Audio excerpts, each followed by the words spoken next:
এই মন্দির মণ্ডপের বিভিন্ন অংশ যেখান থেকে আমরা প্রবেশ করব, এখান থেকে দেখতে যে এই খাম্বাগুলো, ঠিক আছে, দেবদেবীর যে বিভিন্ন মূর্তি, দেবদেবীর যে মূর্তি, এই খাম্বাগুলো টোটালি একটা মন্দিরের ফিল। মন্দিরের ভিতরে কিছুদিন আগেই আমি এসছিলাম নেতাজি কলোনি লোল্যান্ডের খুঁটি পুজোতে, আর আজকে চলে আসলাম নেতাজি কলোনি লোল্যান্ডের প্যান্ডেলটা কতদূর এগিয়েছে সেটা দেখার জন্য। নিয়ারেস্ট মেট্রো স্টেশন হচ্ছে নোয়াপাড়া, আবার এদিকে তুমি দমদম থেকেও আসতে পারো, ওই সিথির মোড়ের বন্ধু দলের পুজোটা দেখে তারপরে ঢুকে যেতে পারো এখানে। যাই হোক, এই যে জলাশয়, সুন্দর একটা পুকুর, এদিক থেকে দারুণ কিন্তু লাগছে। এখান থেকে এই সাদা মেঘ, নীল আকাশে সাদা মেঘ, এবং মণ্ডপ অলরেডি এখান থেকে দেখা যাচ্ছে এরকমটা এগিয়েছে। গত বছর আমরা বিশাল বড় জাহাজ দেখতে পেয়েছিলাম এখানে, আর এবছর কিন্তু এই মন্দির আমরা এখানে দেখতে পাবো। এর যে লোকেশানটা খুব সুন্দর লোকেশান, কারণ এখানে ওরা এই টোটাল যে পুকুরটা রয়েছে, পুকুরটাকে খুব সুন্দর করে সাজায়, মানে লাইট দিয়ে খুব সুন্দর সাজায়, যার জন্য লোকেশানটা খুব সুন্দর লাগে। আজকের ওয়েদারটা যেহেতু সুন্দর রয়েছে, তার জন্য আরও বেশি ভালো লাগছে এখান থেকে দেখতে। এখানে সব কাকুরা স্নান টানও করছে, আর সুন্দর গরমের মধ্যে পুকুরে স্নান করার মজাটাই একদম আলাদা। চলো এবার ধীরে ধীরে এদিক থেকে প্রবেশ করা যাক মণ্ডপের ভিতরের অংশটাতে। তার আগে বলে দিই, খুঁটি পুজো আমরা জানতে পেরেছিলাম তো কোনো মন্দির হচ্ছে, কি ঠিক মন্দির হচ্ছে সেটা একবার তোমাদের বলে দিই। এবছর আমরা নেতাজি কলোনি লোল্যান্ডে দেখতে পারবো হচ্ছে উত্তরে দক্ষিণ, অর্থাৎ এই উত্তর কলকাতার অংশ যেহেতু, মানে উত্তর 24 পরগনা, উত্তর কলকাতা যাই বলো না কেন তোমরা, তো এর মধ্যেই এই দক্ষিণের যে মন্দির, সে মন্দির আমরা দেখতে পারবো। দক্ষিণের একটি মন্দির। এই পুকুরটার এইদিকে আর একটা পাড় আছে, এখান থেকে দেখতে খানিকটা এরকমটা দেখায়। আমরা এতক্ষণ এই জায়গাটাতে ছিলাম, ঠিক আছে, এই পাড় থেকে এরকমটা দেখায়, মানে মানুষজন যখন আসে, মানে এদিক থেকে যদি আসে কেউ, এদিক থেকে এসে এই এন্ট্রান্সে প্রবেশ করে যখন, এই বিভিন্ন যে ভিউইং অ্যাঙ্গেলটা সেটা কিন্তু দেখে, মানে ওদিক থেকে দেখতে অন্যরকম, এদিক থেকে দেখতে অন্যরকম, মানে পুরো ব্যাপারটা কিন্তু দেখতে বেশ ভালো লাগে। চলে আসলাম এন্ট্রান্সে দেখতে পাচ্ছি মন্দিরের বিভিন্ন যে এই খাম্বাগুলো তৈরি করা হয়, সেই খাম্বাগুলো, মানে ফাইবারের যে খাম্বাগুলো, সেই খাম্বাগুলো ইতিমধ্যেই অনেকটা এখানে তৈরি হয়ে আছে, এবার এগুলো রং টং করা বাকি আছে, অনেকগুলো কাজ বাকি আছে এখানে।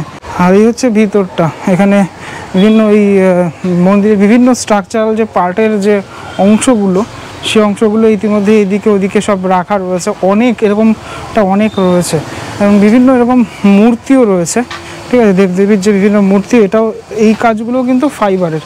হ্যাঁ, এদিকে আমি আসলে সেটা দেখতে পাচ্ছি, এই ধরনের মূর্তিগুলো বিভিন্ন অংশে থাকবে, মানে মণ্ডপের বিভিন্ন অংশে এই ধরনের মূর্তিগুলো আমরা দেখতে পাবো।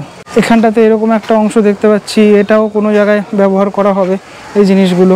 যাই হোক, আজকে রোদ্দুরটা প্রচণ্ড, রোদের মধ্যেই এই যে ব্যাপারগুলো এগুলো শোকাচ্ছে কিছুটা, ঠিক আছে। এই দেখো, যে দেবদেবীর যে মূর্তিগুলো, সেই মূর্তিগুলো বিভিন্ন অংশতে মানে সাজানো থাকবে মন্দিরের।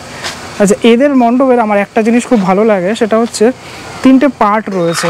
3টে পার্ট বলতে, যে দর্শনার্থীরা আমরা প্রবেশ করলাম, প্রবেশ করার পরে আমরা দেখতে পাবো একটা অংশ এখানে, ঠিক আছে, এই জায়গাটাতে একটা অংশ, তারপরে দেন আর একটা লেয়ার, সেখানে আমরা দেখে লাস্টে আমরা ঠাকুর দেখে তারপর কিন্তু এক্সিট করব।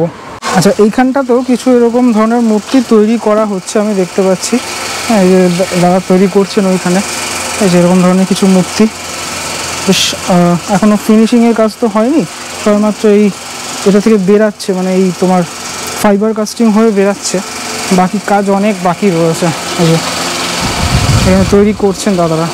বাটামের কিছু স্ট্রাকচারাল পার্ট এদিকে রেডি হয়ে আছে, যেগুলো আর কিছুদিনের মধ্যেই লাগিয়ে ফেলা হবে মণ্ডপের বিভিন্ন অংশে। এখানে কিছু পার্ট রেডি করে রাখা রয়েছে, মানে কাটিংগুলো কিছু রেডি করে রাখা রয়েছে।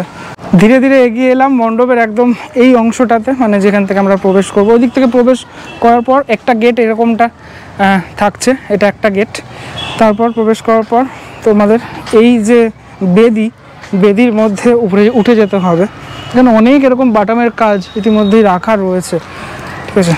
তো দেখো, একটা কাকু বিরাট বড় একটা প্লাইয়ের অংশ সেটাকে এনে রাখছেন, সবেমাত্র এখানে প্রাইমার করা হলো আমি দেখতে পাচ্ছি। তো এই যে এই একটা অংশ, এখানে ঢুকে পড়লাম। ঢুকে পড়ার পরেই এই যে বিভিন্ন যে এই খাম্বাগুলো, সেই খাম্বাগুলো এই ফাইবারের কাজটা করার ফলে কি হচ্ছে, মানে পুরোপুরি তুমি অরিজিনাল যে মন্দির, সেই মন্দিরের যে ফিলটা, সেই ফিলটা কিন্তু নিতে পারছো। আচ্ছা, ওই অংশগুলোতে দেখছি এরকম খোপ খোপ খোপ খোপ করা রয়েছে দুই পাশেই, তার মানে ওদিকে কিছু ইনস্টলেশন থাকবে, আমরা দেখতে পারবো। এটা কিন্তু আমি একদম ভিতরে প্রবেশ করে গেলাম, মণ্ডপের ভিতরে প্রবেশ করে গেলাম, বাইরের অংশ নেই কিন্তু। তো সেখানে আমি দেখতে পাচ্ছি ওই যে একটা পার্ট গেল, আমি তারপরে আর একটা পার্টে প্রবেশ করলাম এখানে, যেখানে এই ডিটেলের কাজটা থাকছে। এবং ওপরের যে ব্যাপারগুলো তোমরা দেখছো, এই দক্ষিণের এই মন্দিরে, এটি একটি দক্ষিণের যেহেতু কনস্ট্রাকশন মন্দির, তো ওপরের এই অংশগুলো তো এরকম প্লাইয়ের কাজ রয়েছে, ওপরে কাজ থাকছে, মানে চারিদিকটাতে খুব ডিটেলের সাথে কাজ হচ্ছে, সেটা কিন্তু বোঝা যাচ্ছে। এই খাম্বাগুলো দেখলেই তোমরা বুঝতে পারবে। বিভিন্ন দেবদেবীর এখানে যে মূর্তি, সেই মূর্তিগুলো রয়েছে যেরকমটা থাকে, মানে মন্দিরের যেরকমটা থাকে সেরকমভাবে কিন্তু তৈরি করা এগুলো। ওয়াইডলি ব্যাপারটা যদি আমি তোমাদেরকে দেখাই, তাহলে বিষয়টা ঠিক এমনটা দাঁড়ায়, ঠিক আছে। মানে এই দুই দিকে বড় বড় বড় বড় সব খাম্বা, এবং উপরের অংশটাতে এরকম থাকছে। তবে এবার দেখতে পাচ্ছি মানে যে গত বছরের হাইটটা অনেকটা ছিল, এবারে হাইটটা দেখতে পাচ্ছি একটুখানি কম, মানে যেহেতু মন্দিরের স্ট্রাকচারাল পার্ট, তাই জন্য সেইভাবে তৈরি করা হবে। গত বছর অন্য জিনিস ছিল, ঠিক আছে, এই হচ্ছে ব্যাপার। এবার আসি আর একটা পরের যে লেয়ার, পরের যে পার্ট, সে পার্ট যেখানে ঠাকুর থাকে, প্রতি বছরই আমরা দেখে থাকি এইখানটাতে ঠাকুরটা থাকে, আমরা দেখে থাকি। তো এই অংশটা ঠিক এরকমটা কাজ হয়েছে ইতিমধ্যেই।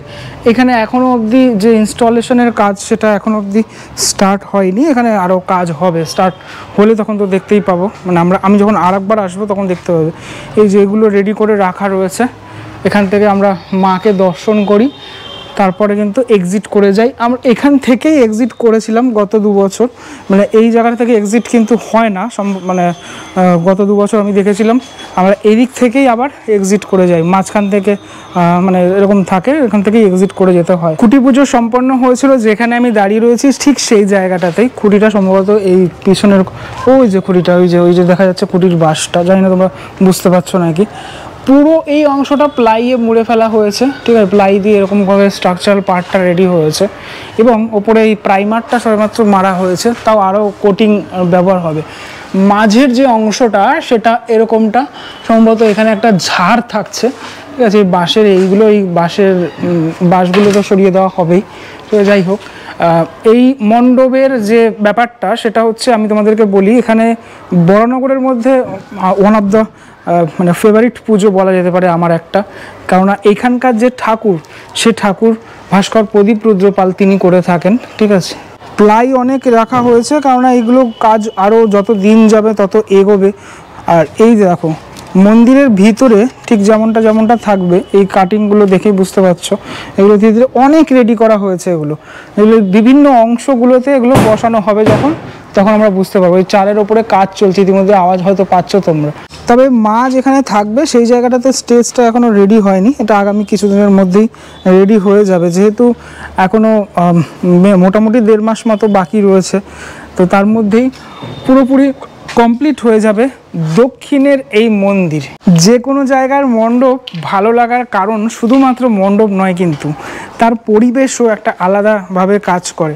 যেরকম বরানগরের এই নেতাজি কলোনি লোল্যান্ড, এর যে পরিবেশটা, সেটাকে তোমাকে পছন্দ হতে তুমি বাধ্য। কারণ এখানে একদম এই জলাশয়ের সামনে যে পুজোটা হয়ে থাকে, দেখো এই যে টোটাল এই যে ফ্রেমটা আমি তোমাদেরকে দেখাচ্ছি, কতটা সুন্দর লাগছে ফ্রেমটা দেখতে, ঠিক আছে। মানে এই তুমি যে মন্দিরে একটা প্রবেশ করছো, টোটালি একটা মন্দিরের ফিল, সেটা তোমরা কল্পনা করে দেখো। এটা যখন তৈরি হয়ে যাবে, এতগুলো খাম্বা, সেই খাম্বাগুলোর মধ্যে দিয়ে এখান থেকে প্রবেশ করবে, লাইট তো থাকছেই, এই অংশগুলোতে কাজ থাকছে। এটা আমার সবথেকে অন্যরকম লাগলো, এই যে কাটিংগুলো করা হয়েছে, 1 2 3 এদিকে 4টে রয়েছে, আর সেম এইদিকেও 4টে রয়েছে। এখানে হয়তো বিভিন্ন দেবদেবীর যে মূর্তি, সে মূর্তি বসানো হবে, মেবি, আমি ভাবলাম সেরকমই কিছু হতে পারে। এই ব্যাপারগুলো তো খুব ডিটেলের সাথে করা, মানে এই তোমার এই খাম্বার যে কাজগুলো, মানে ফাইবারের কাজ এমনভাবে করা হয় এবং বোঝাই যায় না পুরোপুরি। তো যেটা বলছিলাম, যে কোনো জায়গায় এই পরিবেশের ওপরেও অনেকটা নির্ভর করে। এখানে এই সুন্দর একটা জলাশয়, তার মধ্যে এরকম একটা পুজো, আর তুমি প্রবেশ যখন করবে এই পার্টগুলোতেও কিন্তু অনেক তোমার মন্দিরের যে কনস্ট্রাকশন, সেটা থাকছেই। পুরো অংশটা জুড়েই এই কাজ লক্ষ্য করা যাবে, যেটা সত্যি একটা ভালো ব্যাপার। এখানে একটা এরকম ফাইবারের মানে কাজ পড়ে রয়েছে, আমি একটু দেখাই, এটা ইনস্টল এখনও অবধি হয়নি। ঠিক এইরকমভাবেই থাকে ওগুলো, ঠিক আছে, যেগুলো ওই প্লাইয়ের মধ্যে ছিল, ঠিক এরকমভাবেই থাকে পুরো ব্যাপারটা। বরানগরের নেতাজি কলোনি লোল্যান্ড কার কার পছন্দের পুজো আমাকে কমেন্ট করে জানাতে পারো, ঠিক আছে। মোটামুটি আমি প্রতি বছর দেখি এই পুজোটা, খুব ভালো লাগে আমার পুজোটা। এখানে আসতে গেলে যেটা বললাম আমি, নপাড়া থেকে আসা যায়, আর এদিক থেকে দমদম থেকে এলে ওই বন্ধুদলের পুজোটা দেখে তারপর এখানে ঢুকতে পারো। কেমনটা লাগলো ভিডিওটা সেটা আমাকে অবশ্যই জানিও। পরবর্তী ব্লগে দেখা হচ্ছে খুব শিগগিরই। ততক্ষণের জন্য বিরতি নেব। এই উত্তরে দক্ষিণ, অর্থাৎ উত্তরে দক্ষিণের এই মন্দির, সেটা আমরা দেখতে চলেছি এবছর এখানে, যেটা সত্যি সুন্দর একটা মন্দির আমরা দেখব। সেই মন্দিরে মায়ের যে পুজো, কাজ এখনও অনেকটাই বাকি, আবারও আসার ইচ্ছে রইল। পরবর্তী ব্লগে দেখা হচ্ছে খুব শীঘ্রই। ততক্ষণের জন্য বিরতি নেব। ভালো থেকো সবাই, টাটা।